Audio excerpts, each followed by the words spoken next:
আসসালামু আলাইকুম। আমার হাতে যে ফোনটা আছে এটি রিয়েলমি ফোন। এটার ডিসপ্লেটা মোর হাতে থেকে নাকি কালো হয়ে গেছে।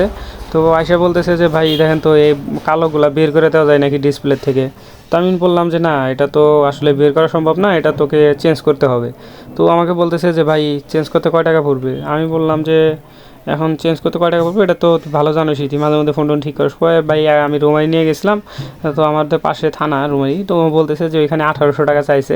তা আমি ওরে বললাম যে আচ্ছা ঠিক আছে, তুই আমাকে 1700 টাকা দিস, আমি তোকে চেঞ্জ করে দিতেছি। পরে বললো যে আচ্ছা ঠিক আছে ভাই, চেঞ্জ করে দেন। তো আমি বললাম চেঞ্জ করার সময় যে আচ্ছা এটা কেমনি এরকম হইলো। কয় ভাই আমার বউ দিছে আমাকে গ্লাস চেঞ্জ করার জন্যে, তো গ্লাস চেঞ্জ করতে নিয়ে আসবো, ওই সময় ডিসপ্লে ঘাম যে খোলা আমি তো জানি না, আমার হাতে থেকে হুট করেই ওটা ডিসপ্লে নাকি একদম পড়ে গেছে, একদম এরকম একটা অবস্থা বললো যে আমার হাতে থেকে এরকম হয়েছে। তো এখন ও যে পরে বাড়িতে নিয়ে গেছে, এখন ওর বউ নাকি ওরে এই ডিসপ্লের জন্যে মনে করেন যে অনেক বকাবকি করছে।